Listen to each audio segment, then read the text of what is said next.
저는 뭐 치료라는 분야보다는 어떻게 하면은 나이 든 사람들 또 암 환자들 삶의 질을 개선시킬 수 있겠는가, 그것에 대해서 제가 여러 가지 가지고 있는 생각을 말씀드리도록 하겠습니다. 그 불로장생 이야기할 때는 항상 세 가지 트라이어드가 있어요. 첫째는 무엇을 먹느냐, 이걸 우리 불로초라고 이야기하죠. 또 한 가지는 내 몸을 어떻게 단련하느냐, 이게 불로장생술입니다. 그리고 또 거기 또 제일 중요한 하나가 어떤 곳에서 사느냐, 환경이나 생태 이런 것이. 그래서 우리가 불로장생을 추구한다 할 때는 저 세 가지 측면이 다 검토가 되어야 합니다. 불로초는 뭐 역사가 시작할 때부터 연구가 많았습니다. 그리고 사람들이 신화 시대 때부터 굉장히 기대하는 게 많았습니다. 여러분들이 잘 아시는 인류 최초의 문자 기록이 길가메시 서사시인데 지금부터 5,000년 전의 기록에 벌써 불로초에 대한 이야기가 나옵니다. 그 다음에 이제 기본적으로 이러면 서양의 신화에서는 제일 핵심이 항상 불로초에 할 때는 사과가 등장한, 동양의 신화에서는 항상 복숭아가 등장. 여러분들이 잘 알고 계시라 생각합니다. 저런 것이 어떤 것을 먹는 것인데 어떤 과일을 먹느냐도 사람들이 많이 생각했지만 어떤 물을 먹느냐라는 것도 굉장히 중요하게 생각을 했습니다. 그래서 암보리샤다, 소마라스다 이런 것들, 지금 그 술이 처음에 개발했을 때도 술을 먹으면은 사람이 여러 가지 정신적으로 달라진다고 생각하기 때문에 술에 대해서도 굉장히 아주 신화적인 그런 생각을 해서 아마 그 술이라는 것을 가지고 여러 가지 넣으면 약주라는 그런 개념이 저래서 지금도 계속 이어져 있다고 보고 있습니다. 그런데 그건 옛날 이야기입니다.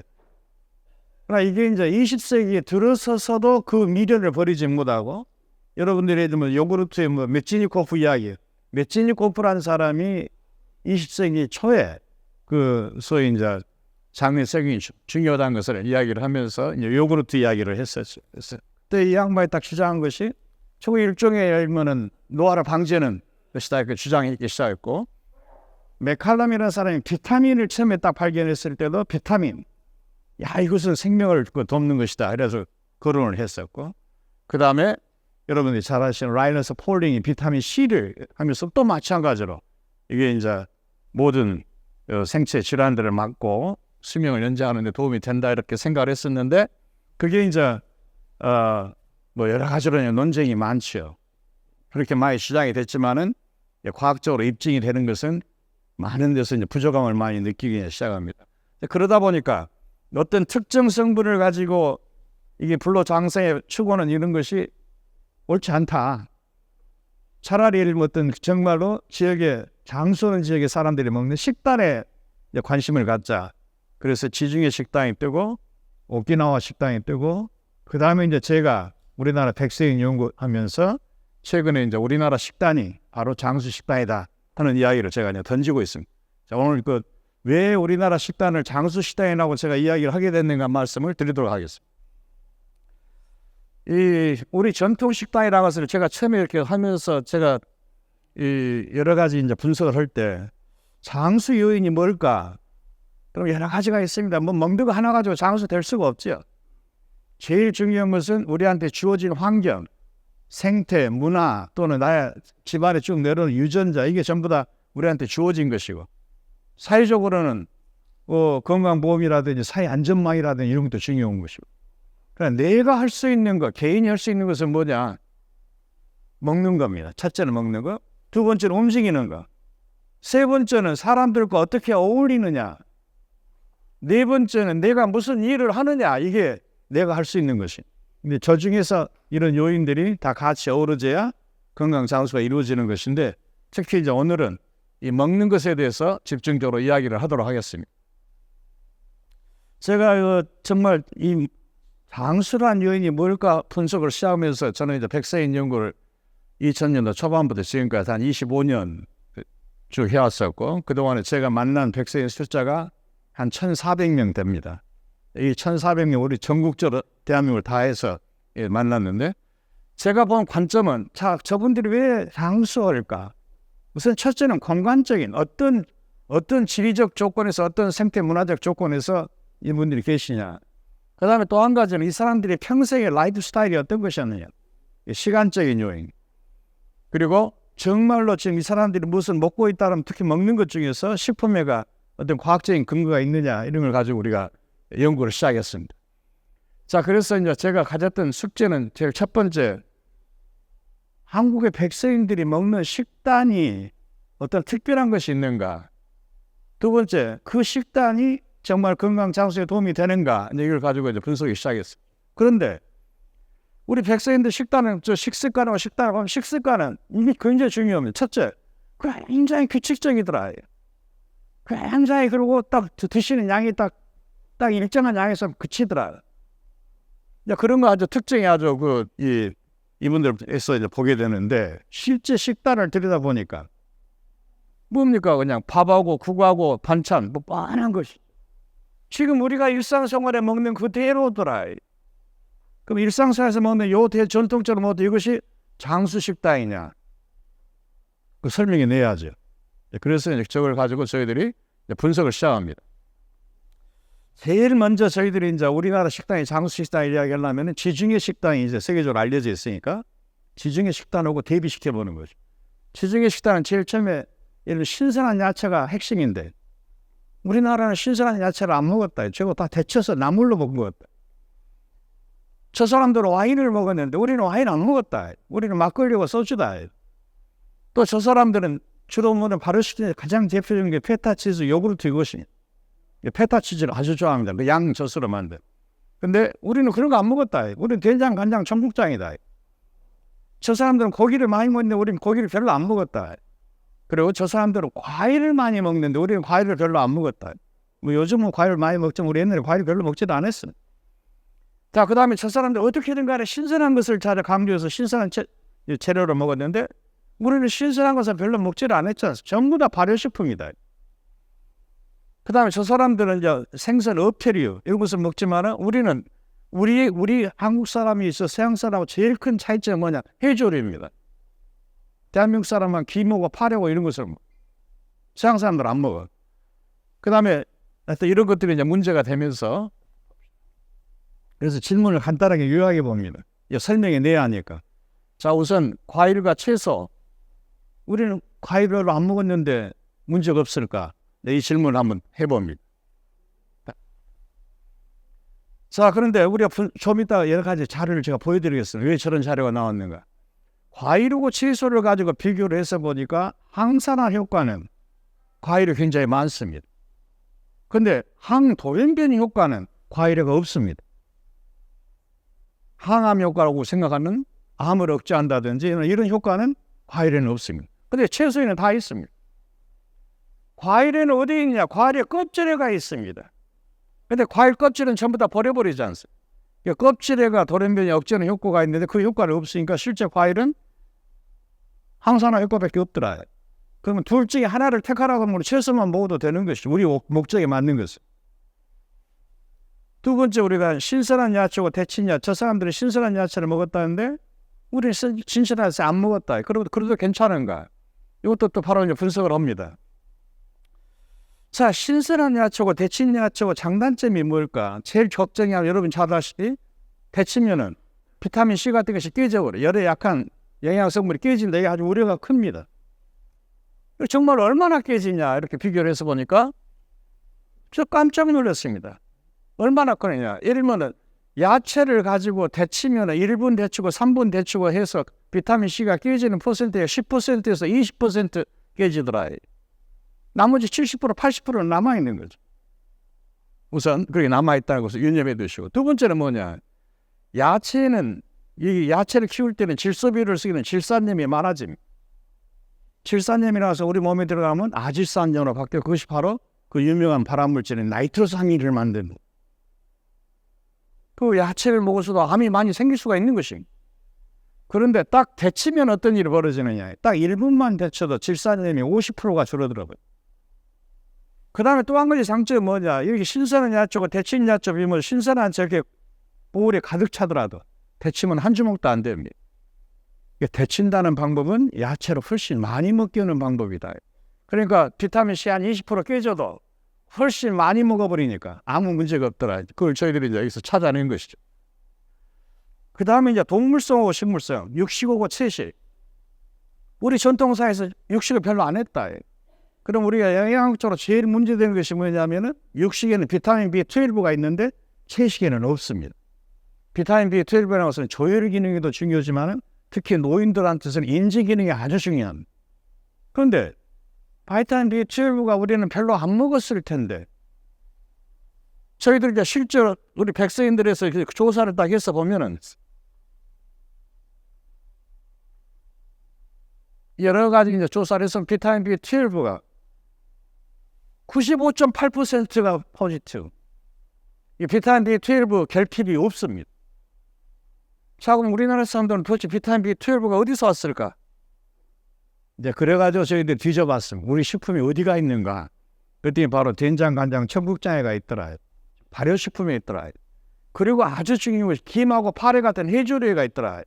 네, 이걸 저희들이 이제 찾아냅니다. 네, 그래서 자, 이런 이유 때문에 우리나라 식품이란 것이 우리 지중해 식단에 못지않은 장수 식단이다.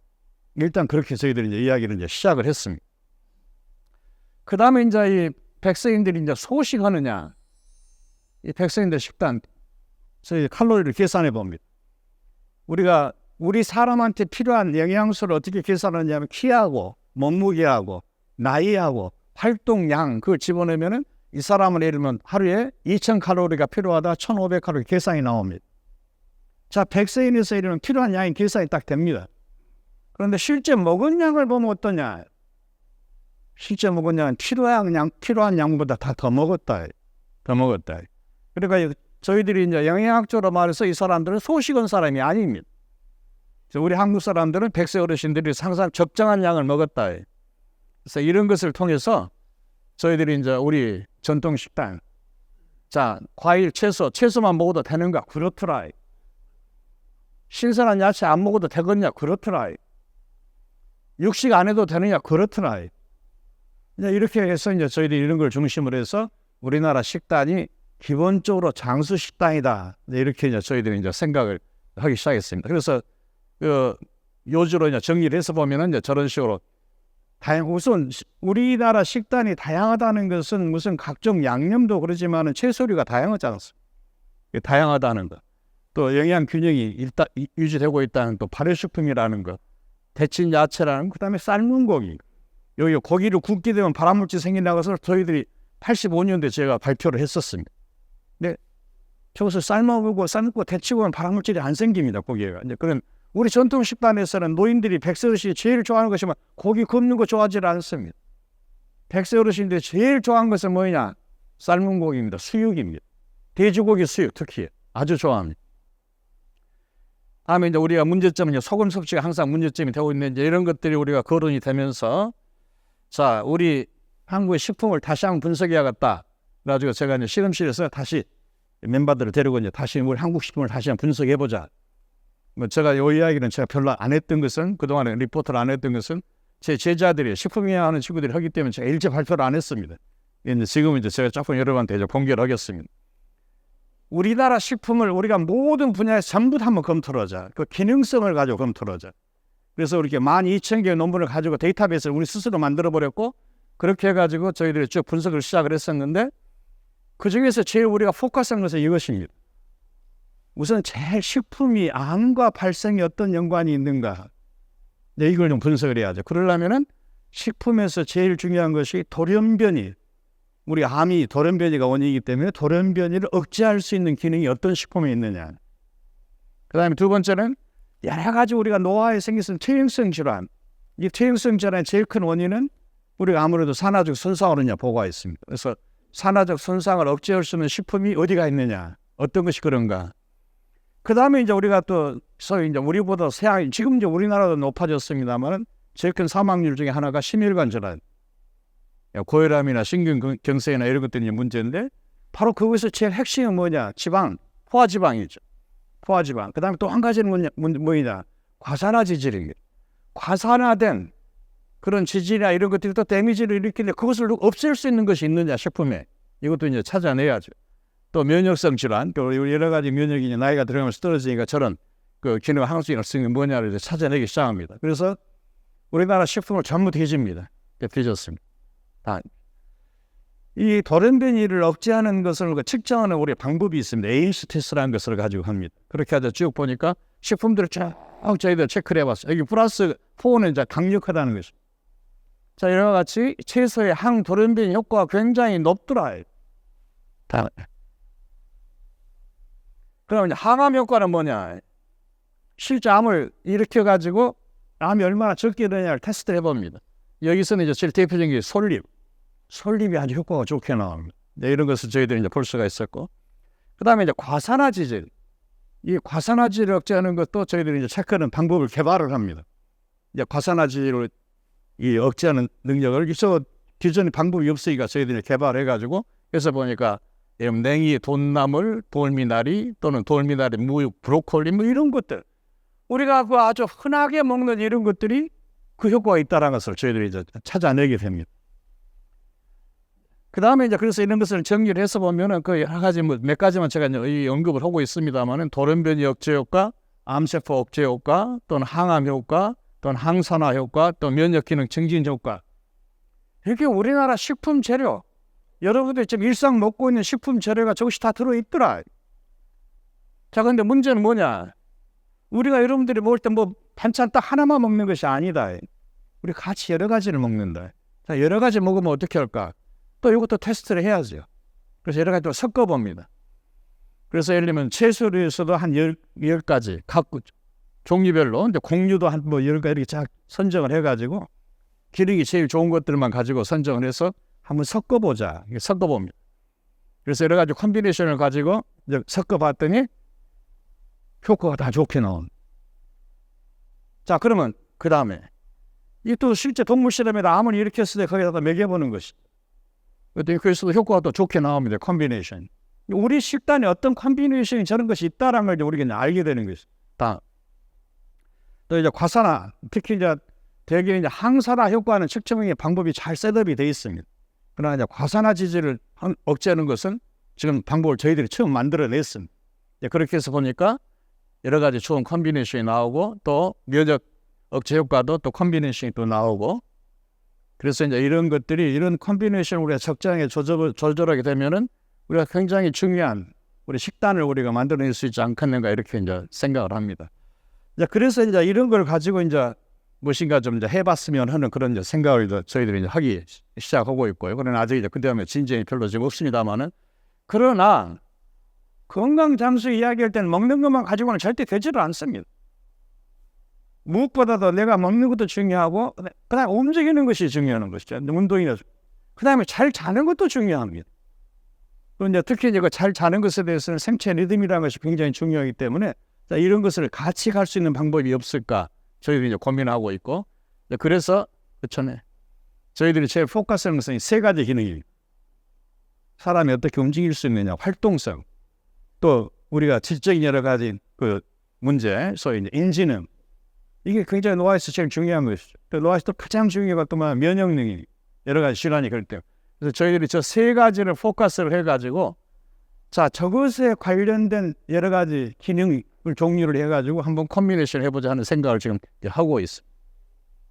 그래서 이런 것이 만약에 잘 된다 그러면 상당히 좋은 효과를 기대할 수 있지 않겠는가 이런 생각을 하고 있고요. 자 그래서 이제 제가 이제 가지고 있는 생각 중에 하나는 이것이 이제 활동성, 인지능, 면역능인데 이 세 가지로 우리가 집중해서 가야 하는데 우선 제일 먼저 시작할 것은 활동성입니다. 우선 사람을 움직이게 하는 거죠. 나이 든 사람도 그렇고 암 환자도 그렇고 움직일 수 있게 해주는 것이 제일 중요한 것이기 때문에 그것부터 타겟하자. 그 중에서 저희들이 관심 가지고 있는 것은 사코피니아, 근육 감소입니다. 늙으면 근육이 다 쪼그라드는. 그 다음에 암 환자들은 올해 카캑시라 그래가지고 암 환자들은 전부 다 근육이라든지 지방이 다 없어져 갑니다. 암 환자 오래되면 여러분 처참하죠. 자, 바로 저런 것들을 우선 타겟해보자. 자, 그래서 이 사코피니아나 카캑시아의 제일 중요한 이미 알려진 것이 저렇게 지금 거론이 되고 있습니다.